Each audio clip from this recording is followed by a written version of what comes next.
Yes no. Oh Hindi master അല്ലേ? Oh you are great. 10 മണിക്ക് വരാമെന്ന് പറഞ്ഞിട്ട് കൃത്യമായി 9:55 oh it's perfectly alright. Please come in. Please take your seat. Please take your seat. ഞാൻ കൃത്യനിഷ്ഠയുള്ള ഒരാളാണ്. ഇക്കാലത്ത് കൃത്യനിഷ്ഠമുള്ള ആൾക്കാരെ കാണുന്നത് വളരെ വിഷമമാണ്. എന്റെ അച്ഛനും വലിയ കൃത്യനിഷ്ഠയുള്ള ആളായിരുന്നു. ആ തോന്നി. ബ്ലഡിലുള്ളതാണ്. 10 ഗുണം 10 ഗുണം. സാർ എന്റെ മോളുടെ ഹിന്ദി വളരെ വീക്കാണ്. നന്നായി നന്നായി, ഞാൻ പറഞ്ഞു കൊടുക്കാം. എന്റെ വല്യച്ഛൻ ഒരു ഉത്തർപ്രദേശുകാരനായിരുന്നു. ഒരു ഹിന്ദി ചുറ്റുപാടിലാണ് ഞാൻ വളർന്നത്. സാറിന് ആദ്യം കണ്ടപ്പോഴേ എനിക്ക് തോന്നി സാറിന് ഒരു north Indian cut. Rajesh Khanna എന്ന് പറയുന്ന ഒരു ഹിന്ദി നടനെ പറ്റി കേട്ടിട്ടുണ്ടോ? കേട്ടിട്ടുണ്ട്. അദ്ദേഹം എന്റെ ഒരു അമ്മാവനാ വകയിൽ. ആണോ? എന്റെ മോൻ ഇത് കേട്ട അന്തം വിടും. വിടട്ടെ. സത്യത്തിൽ രാജേഷ് ഖന്ന അമ്മാവനാണ് എന്നെ ശരിക്കും ഹിന്ദി പഠിപ്പിച്ചത്. അയ്യോ, അപ്പോ എന്റെ മോളുടെ ഭാഗ്യം തന്നെ. സാറിന് വലിയൊരു ഫീസ് തരേണ്ടി വരുമല്ലേ? ഫീസ് എനിക്കൊരു പ്രശ്നമല്ല. എന്റെ സ്റ്റുഡന്റ് വളരെ നന്നായിരിക്കണം. പിന്നെ ഈ ഹിന്ദി ഒരു രാഷ്ട്രഭാഷയാണല്ലോ നമ്മുടെ. ഈ രാഷ്ട്രഭാഷ നന്നായിട്ട് ഇങ്ങനെ പ്രചരിപ്പിക്കുക എന്നുള്ളതാണ് എന്റെ ജീവിത ലക്ഷ്യം തന്നെ. ഒരുപാട് നാളായിട്ട് പറയുന്നതാണ് ഹിന്ദി സാറിന്റെ കാര്യം. ഇങ്ങനെ ഒരാളെ കിട്ടാനായിരിക്കും ഇത്രയും നാൾ വൈകിയത്. പിന്നെ എനിക്ക് എന്റെ സ്റ്റുഡന്റിനെ കാണാൻ നേരമായി. ഓ 10 o'clock. കൃത്യനിഷ്ഠ. മോളെ മീനു, ദേ ഹിന്ദി മാസ്റ്റർ വന്നിരിക്കുന്നു. വേഗം ഒരു പുസ്തകം തരുവാ. പിന്നെ രാജേഷ് ഖന്ന അമ്മാവന്റെ കാര്യം എന്റെ സ്റ്റുഡന്റിനോട് ഇപ്പൊ പറയണ്ട. കുട്ടി ഭയപ്പെടും. അത് നമുക്ക് പിന്നെ പറയാം. You are right, you are right.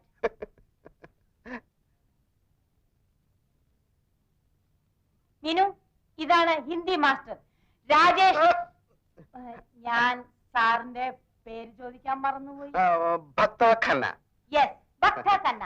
അപ്പോ നമുക്ക് തുടങ്ങാം ബന സാറേ. ഖന്ന. സോറി, ഖന്ന സാറേ. ആദ്യം വെറും പരിചയപ്പെടൽ. സ്റ്റുഡന്റിനെ എനിക്ക് ഇഷ്ടപ്പെട്ടു. നാളെ ക്ലാസ് തുടങ്ങാം. എനിക്കൊന്ന് പ്രിപ്പയർ ചെയ്യാനുണ്ടേ. ഏത് ക്ലാസ്സിലാ? ഫസ്റ്റ് ബികോമിന്. അപ്പോ കുടിക്കാൻ എന്തെങ്കിലും? വേണ്ട, നാളെ കാണാം. ചല, ഞാൻ പോകുന്നു. ഞാൻ പറഞ്ഞുതരാം.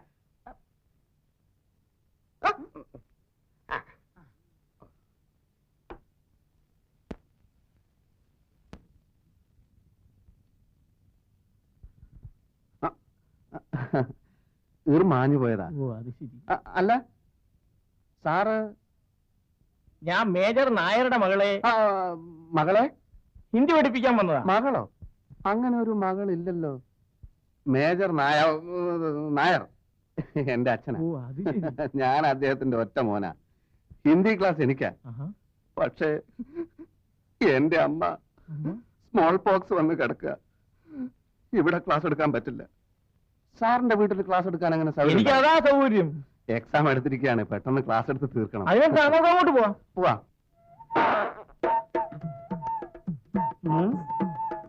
എന്താണ് മേജർ സാറേ മുഖത്തൊരു ചളിയർച്ച ഭാവം?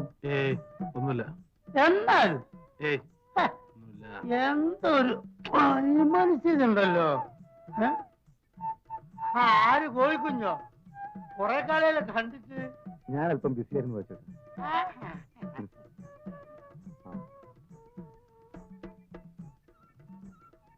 അല്ല, നിങ്ങളല്ലേ അന്ന് പറഞ്ഞത് ട്രാൻസ്പോർട്ട് കൊണ്ട് സുന്ദരൻ നാടല്ലെന്ന്? അങ്ങേര് തന്നെ ആണെങ്കിൽ താൻ പോയി ബസ്സിൽ കയറി ഇരുന്നു.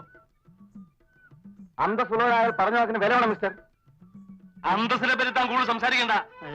അന്തസ് കൂടി ഉണ്ടായിരിക്കും പെമ്പിള്ളാരുടെ വായുവൊക്കെ ഇറക്കുന്നത്. സ്ത്രീയും പുരുഷനും കണ്ടുമുട്ടിയാൽ പരസ്പരം ഇഷ്ടപ്പെട്ടാൽ അതിലെന്താ തെറ്റ്? ഇഷ്ടപ്പെട്ടാലല്ല, ഇഷ്ടപ്പെടാനും പ്രേമിക്കാനും വേണ്ടിയല്ലേ പുറകെ നടക്കുന്നത്. പ്രേമം ഇത്ര ഒരു അലവലാതി പരിപാടി ഈ ലോകത്തിലില്ല. റോമിയോ ജൂലിയറ്റ് എന്ന് കേട്ടിട്ടുണ്ട്. ലോകം മുഴുവൻ കരഞ്ഞ പരിശുദ്ധ പ്രേമം. അവരെന്താ അലവലാദികളാ? ആണേലും അല്ലേലും അവസാനം ചത്തില്ലേ രണ്ടും. എന്നാ പിന്നെ ഈ കോളേജിലും സ്കൂളിലൊക്കെ അത് പഠിപ്പിക്കുന്നതിനാ? പറ. അതൊരു ചോദ്യ മേജർ സാർ, അതൊരു ചോദ്യ. എടാ മരമണ്ടന്മാരെ, ഇതൊക്കെ പഠിപ്പിക്കുന്നത് നിന്നെ പോലുള്ള ഒരു പെമ്പിള്ളാടെ പുറകെ വായു കിടക്കാതിരിക്കാൻ വേണ്ടിയാ. മനസ്സിലായോ? അല്ല, നിന്നെയൊക്കെ പറഞ്ഞിട്ട് എന്താ കാര്യം? നല്ല കുടുംബത്തിൽ പിറന്നവരാരും ഈ നാറിയ പഠിക്കും. കുടുംബത്തെ പറ്റി പറഞ്ഞ അടിച്ചെന്നെ പല്ല്. ഇനിയും പറയും, നല്ല കുടുംബത്തിൽ പിറന്നവരാരും ഈ നാറിയ പണിക്ക് പോവില്ല. തന്റെ കുടുംബം നല്ലതാണോ? എന്താ സംശയം? തനിക്ക് പെമ്മക്കളുണ്ടോ? ഉണ്ടെങ്കിൽ അവൾ ആരെങ്കിലും പ്രേമിക്കുന്നുണ്ടോ? ഇല്ല. എന്നാൽ നല്ല കുടുംബത്തിൽ പിറന്ന തന്റെ മകള് ആരെങ്കിലും പ്രേമിക്കുന്നതാണോ?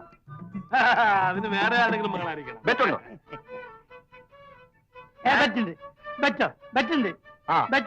മേജർ സാറേ, ഇത് നമ്മളെ കുടുംബ പ്രശ്നമാണ്. ബെറ്റ് അടിക്കണം. എന്താ ബെറ്റ്? ബെറ്റ് എന്താ ബെറ്റ്? 3 മാസത്തിനുള്ളിൽ തന്റെ മകൾ ആരെയെങ്കിലും പ്രേമിക്കുന്നു എന്ന് ഞാൻ സ്ഥാപിച്ചാൽ താൻ ഒരു ദിവസത്തെ മീശ എടുക്കണം. അയ്യേ, അത് കാണാൻ ഭയങ്കര വൃത്തിയായിരിക്കും. അല്ല, സപ്പോസ് അവള് പ്രേമിച്ചില്ലെങ്കിലോ? അങ്ങനെ എന്റെ തലയാ മുട്ടയടിക്കും. മുട്ട അടിക്കണം. അത് നമുക്ക് പച്ച പോരാ, മുട്ടയടിക്കണം. അടിക്കണം. മുട്ടയടിക്കണം. എല്ലാം അടിച്ചാലേ. ബെറ്റ് ബെറ്റ് ബെറ്റെങ്കിൽ ബെറ്റ്. ബെറ്റ്. എണ്ണിക്കോ, മാസം 3. എന്നാ മുട്ടയടിക്കാനുള്ള ദിവസം താനും എണ്ണിക്കോ. ഒന്നാം സാക്ഷി പാച്ചിപ്പിട.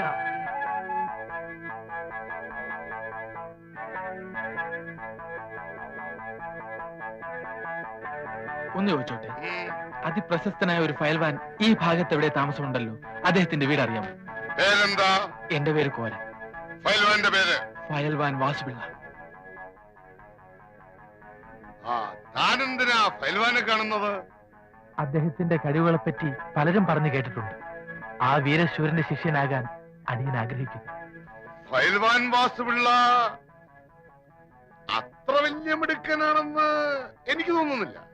അനാവശ്യം പറയരുത്. ഇതുവരെ അദ്ദേഹത്തിന്റെ ശിഷ്യനാകാൻ കഴിഞ്ഞില്ലെങ്കിലും ആ മഹാന് വേണ്ടി ഏകലവ്യനെ പോലെ എന്റെ വിരല് മുറിച്ചു കൊടുക്കാൻ പോലും ഞാൻ സന്നദ്ധനാണ്. വെറുതെ വിരല് കളയണ്ട.